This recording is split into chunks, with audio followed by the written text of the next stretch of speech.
Good morning. Glad to have a few minutes together today. Of course, we've always got a great book to look at. But before we get to the Bible, now we'll be in Hebrews 11. Before we get to the Bible, I want to mention our missionary book just to remind you. And again, I know some of you aren't getting out much. If you're a member of our church, and again, this is just pastoral ethics, I'd rather not be sending things to people who are members of other churches.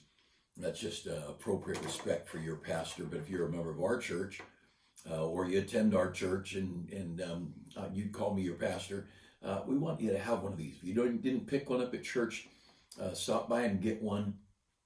Stop by the church office, pick one up during the week, or call or send an email or text. We can mail you one. But I want to just mention these missionaries and remind you that it might be good if I took a little time and just mentioned some of these people on occasion. People that are just, they're amazing people who've done so much. I look through, and of course, some of these people I know better than you, and looking at their pictures and the stories here, I just mentioned a couple, and these are people all in the, well, they're called North America, but we've got from the Caribbean to church planters, and these are the kind of people that our missions money supports. And when you fill out, we have offering envelopes, and I know a lot of you use online giving, and I still don't do that. I'm old-fashioned. I still write checks, but my wife does online giving.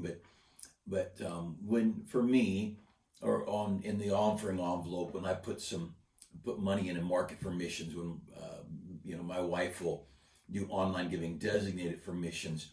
These are the kind of people that we're supporting. Here's Jonathan and Ruth Fisher. Ruth was Ruth Wynn, born and raised in Mexico City, and lived through very difficult days in Mexico, and watched her father, worked with her father, building maybe the greatest missionary work, or one of the greatest missionary works in the world. And a lot of trouble, a lot of third world country. And I remember talking to Brother Wynn, they had years ago, 25 years ago, a huge earthquake in Mexico. They're living in a little 30th floor or whatever apartment, the whole building swaying, and they've been through. They finally got property and built a house so his family could have a house of their own. And it wasn't, I think it was within a very short time. I'm going to say within a year, but very short time. The government just took the property for something they had in mind and didn't give them anything. They left them back in an apartment again.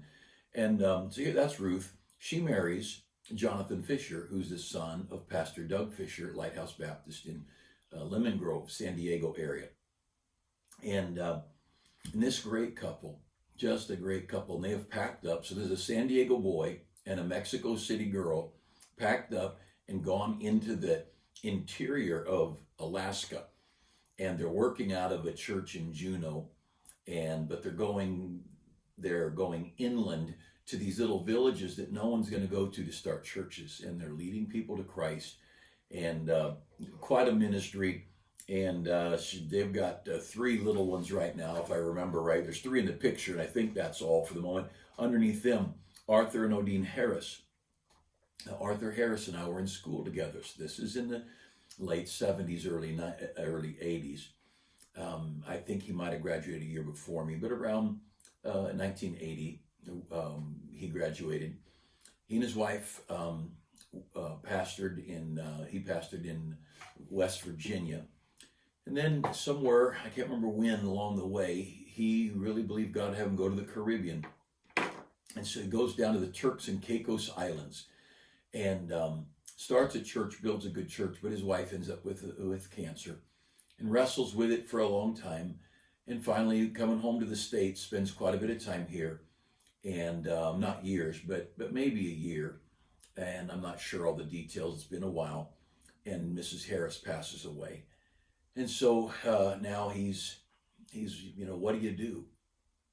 He's probably 50, 55 maybe, and his wife's gone. And so he goes back to their island in the Caribbean, back to their church, and and a year or two later ends up marrying one of the church members. And it's just, they're just real people with real burdens, just like you and I. Here's Sharon Jackson, and we supported Sharon and Tyrone Jackson going to Trinidad. Tyrone was, they're both from rough areas, not Christian homes, and got saved later in late teens, early adult life. And Tyrone just decided he's going to work it. He figured the paperwork out so he could become a resident of Trinidad, which is not easy to do. And they had a good church going, and then he dies.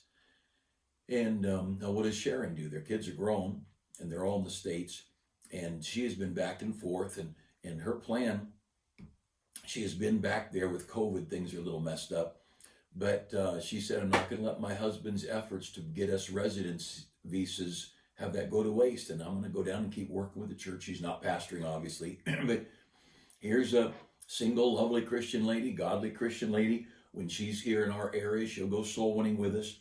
Randy and Kelly Johnson. And Randy and Kelly started first in the Azores. And he ended up with a pretty bad, or maybe she did a pretty bad case dealing with cancer. Came back to the States, had to give the church up to someone else. They went from there to Japan, and there was a pulpit that needed help, and military church. Randy's background is military, if I remember right. And then he got cancer and had to come back to the States. And they just kept at it. They just kept going. And now they're working with many churches in different places with a ministry called First Bible International. And they're working on the mission field and helping. These are not people that go through life without burdens. They're not people who had some little gifted silver spoon in their mouth or anything like that. I mean, these are people with burdens, with needs, with hurts. My phone's vibrating over there. And when we give, we're giving to people who've endured hardness, just like you have. But they've said, we're not going to quit serving God, and we're going to keep faithful, and we're going to do the will of God. And these are great people. And on occasion they struggle and they have battles, and we've had a few of our missionaries lose a marriage. But a few of us in our churches have lost a marriage, and we love each other. And we don't quit loving a missionary because they had a child break their heart or because they lost their marriage. And this the thought of these people are out in the front lines facing demons and voodoo and typhoons and mudslides and every kind of battle. So I hope you pray for them and get one of those books. And at least once a week, there's a missionary in our Wednesday prayer sheet or our Sunday bulletin that tells a little, like I've told, just a few things. But I hope you'll take time to pray for these people. Then I want to mention also, just in case, this is a newsletter and it goes out whenever it goes out. When we've got news. And so it might go out maybe every other month, might go out every few months, depending on what's going on at church. But if you haven't gotten one of these, the last one would have gone out right in maybe the second week of February. And so if you didn't get one of these and somehow you're not on the mailing list, then we need to know how to keep up with you. And we have of late been trying to update our church records and find out who's with us, who's watching online or attending or whatever. And so we're asking people to turn in, make sure that you maybe send in your name, your address, your cell phone, email, whatever communication you're okay with us using. Now this could be emailed to you. And if you give us an email address, we can mail you a physical one, but we can, it's free if we email it to you.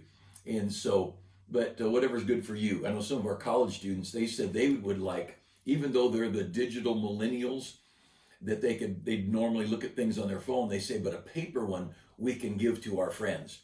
You're in class, they can pass it over and say, look what's going on at my church, and brag about their church. And so you may prefer a paper one or you may prefer digital, but this just helps you stay up to date. And I know some of our folks are not getting out as much, and that might help you know what's going on around church. But anyway, this is your church, and you're loved, and hope you're good to keep in touch with each other. And please give us a call or send a text to me. Most of you, if you go to our church, you ought to have my cell phone number. Send a text, prayer requests or whatever, and you're not a bother.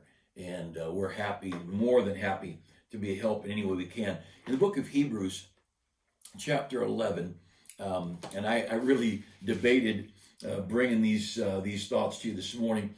Some of you that are older would remember the story, Mike Christian, about 1967, a pilot shot down in Vietnam, spent several years in a prison camp. And one of the things he was known for was he got little threads of cloth from the different POWs, and using a piece of straw or something like that for a needle, he literally wove a little American flag. And then each morning and each evening, those in his little group would say the Pledge of Allegiance and salute the flag. And it was their touch of keeping patriotism alive in their hearts. It was their tie to home. And a couple of them were there several years, some 5 years. And Mike was in solitary confinement, and others were solitary confinement, and they would just do anything. The great joy of their heart was to get out of solitary and into a bamboo cell or a cement block cell with a handful of other Americans, just to be able to talk to an American. And one of them mentioned finding a little nail, and he worked a little hole through the mortar between the bricks when he was in solitary, and little by little got enough where he could just peek through and see out and see light.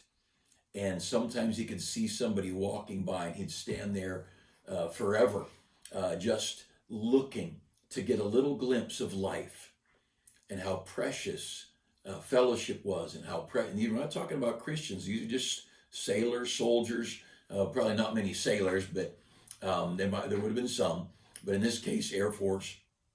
And Mike was found out to have had that flag, and he was taken out and beaten mercilessly. And days and days, they wouldn't just beat you once, they'd beat you each day, and for days and days. And then he gets thrown back into the cell finally. And when he healed up enough that he could move and function, he sewed another flag, and they would stand at attention and flag and salute the flag and say their pledge. And there's a lot of stories. Our military, amazing people, the sustaining strength they had inside. But the point is, this was going on at a time, a very unpopular war, as if any war is popular. But they weren't being bragged on from home. University campuses were burning, and people were, like Bill Clinton, were running across the border to Canada to do anything other than risk their lives in Vietnam. And these people, they did what they did because they loved their country, and the longing for camaraderie meant so much to them. And the just being together, even as POWs, because a lot of time they were in solitary, and just thinking about where we've been. We've got a lot of people. I feel so bad for our folks in jail and our folks in the convalescent homes with no visitors and very little contact with the outside world. And but you know what? We've chosen that. We've chosen that. When we have a 99.8% survival rate, we have chosen to take our kids away from friends and companionship, from sports, from academic growth. We've robbed our children and our college students. And to be honest, I've got no use for the public school system or the university system. They're godless, they're anti-God. But I'm not anti-people. I'm anti-system. I'm against the curriculum and the agenda, the anti-American agenda, the anti-God agenda, the anti-family agenda, the anti-male-female agenda that's being jammed down our kids' throats. And yet, over a virus that is again, without a vaccine, a virus that is so well over 99% curable, recover. In our church, we've had, I think we've had now 2 people, maybe 3, that went to the hospital with COVID. Only one, I think they really said it was the lungs and everything that put in the hospital. I think the others, they had other things and they happened to go with COVID. But regardless, it doesn't matter. Being in the hospital is bad. But they've all gotten well. They've all gotten out of the hospital. 90 plus year old, 80 plus year old, a couple of 70 plus.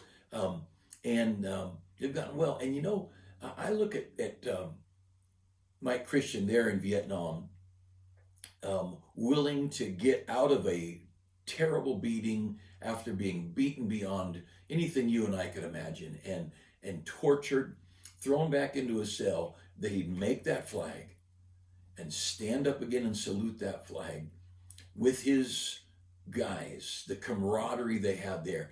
And I think how little Christians have valued, number one, Christian fellowship, the church that Jesus Christ bought with his own blood. We have chosen isolation. We have chosen, many people have chosen complete isolation from grandkids and from family, and then from the people of God, out of fear of being sick. And again, you have to make that call, but we ought to make sure it's the right call, because there are people. We're going to look over there. If you want to look at Hebrews chapter 11, and this group of people in verse 36, others had a trial of cruel mockings and scourgings, yea, moreover, of bonds and imprisonment. They were stoned, they were sawn asunder, they were tempted, they were slain with the sword. Throughout the ages, Christian people have suffered beyond words, and we have allowed a virus that is not sweeping the country with death. And we've allowed the media to convince us to close our businesses, our schools, and our churches. We've allowed the media. Now, you understand, I think we're all intelligent enough to know you can't trust the government and you can't trust the media. We know, the people who put the DMV together, would you trust them with your health care? Would you trust them with the decisions on whether you should or shouldn't do anything? I wouldn't trust them to walk my dog. Now, the people that work there might be fine, but the system, I don't trust the system. When I say public schools or DMV or government, I'm not against all the people. I'm against the system. I'm against that whole thing, the machine that is so corrupt. And the idea that God's people will forsake the assembly, that we as God's people would just decide we're not going to go. In Hebrews, a little bit later here in chapter 13, he says, not forsaking the assembling of yourselves together as the manner of some is. And there is something about assembly.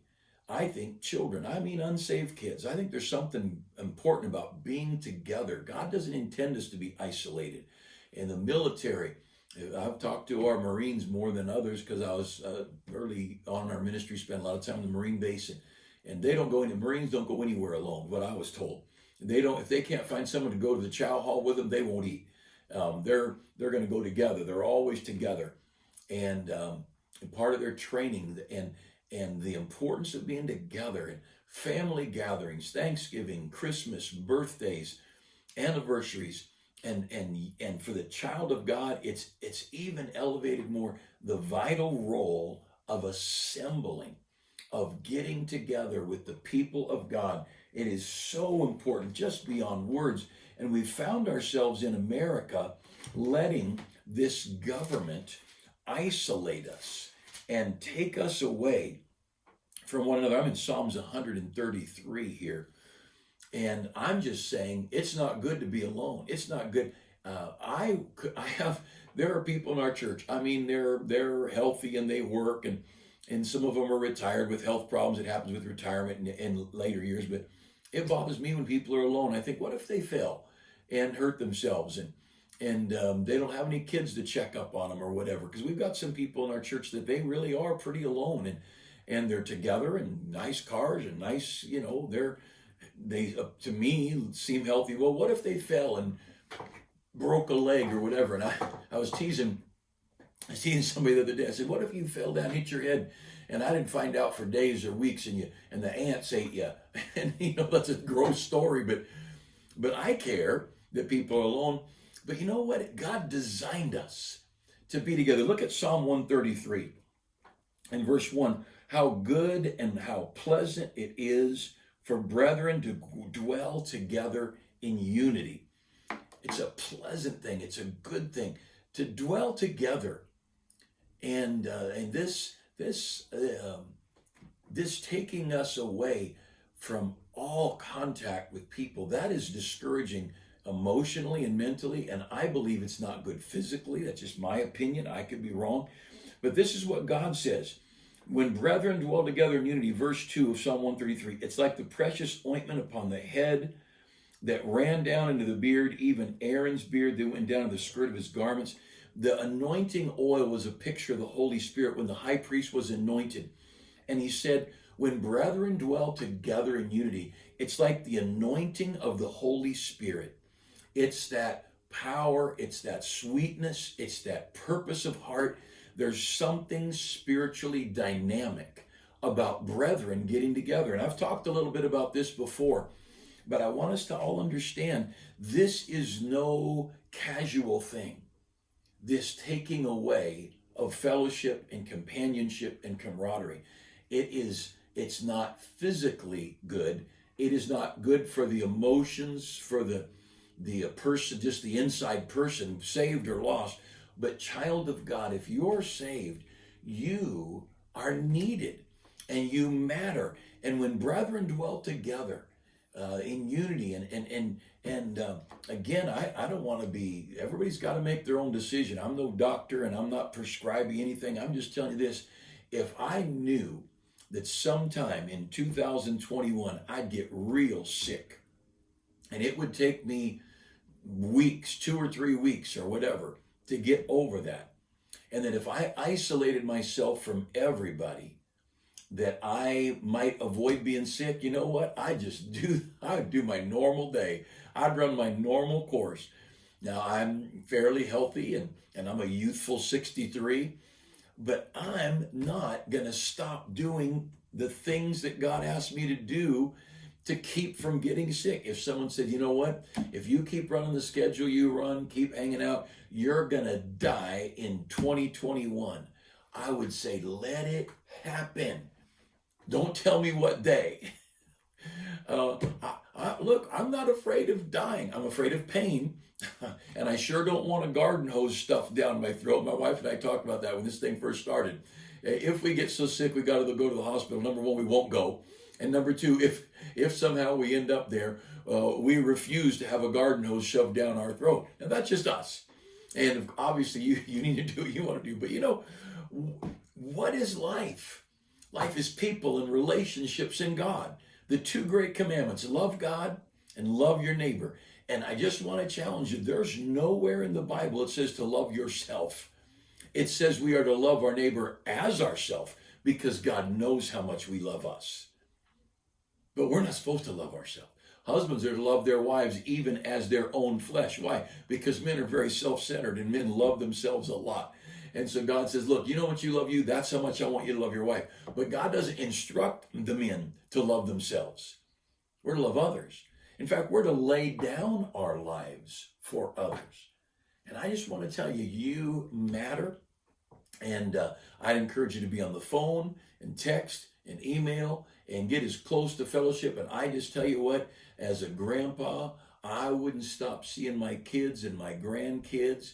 No way in the world. Now, whatever you got to do, you have to do. And again, I'm pretty healthy, and I'm looking. I've had a blessed life, but I am ready to go. there's enough burdens. I would love to laugh at the people who don't like me as I get to go to heaven, thinking, I got out and you're stuck down in that miserable world with whoever Biden puts in positions of leadership as running your life. But I want to encourage you today, you matter. And this thing, how good and pleasant it is when brethren dwell together in unity. There ought to be some unity among us. You figure it out. Family, kids, neighbors, church, whatever it is. But if somebody can go to the grocery store, you can go to church. If you can go to work, you can hang out with the people of God. And that's my opinion. I'm not telling you what to do. I'm not giving medical advice here. But I'm encouraging. I want you to understand how much you matter. What a blessing it is to be around the people of God. And we've had several of our families move, economic reasons, basically moved to Texas this last year. And I hate Texas. I don't hate Texans. I just hate Texas. But one of our couples just a couple of weeks ago drove off to Texas and for economic reasons. And I think, you know what? I miss them. Though they're a part of us. God talks about the people in a church as members of a body, like my fingers and my wrist and my elbow and my shoulder. And when somebody drives off to Texas, like taking my shoulder and putting it in Texas, you matter. And you're not an accident. And God puts you where you are for a reason. Every child, every adult, and us old people, but especially, I'll tell you, finally California's talking about putting some kids back in school under certain conditions and all. And I think I don't buy any of it. I'm a doubter. This last year, I have become the total conspiracy person. I don't think we ever got to the moon. I'm joking. But I just think God's good.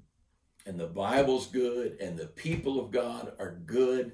And God puts some bad seeds in them, or the devil puts some bad seeds in among the people of God. But the people of God are awesome. And I'm going to enjoy the fellowship of God's people.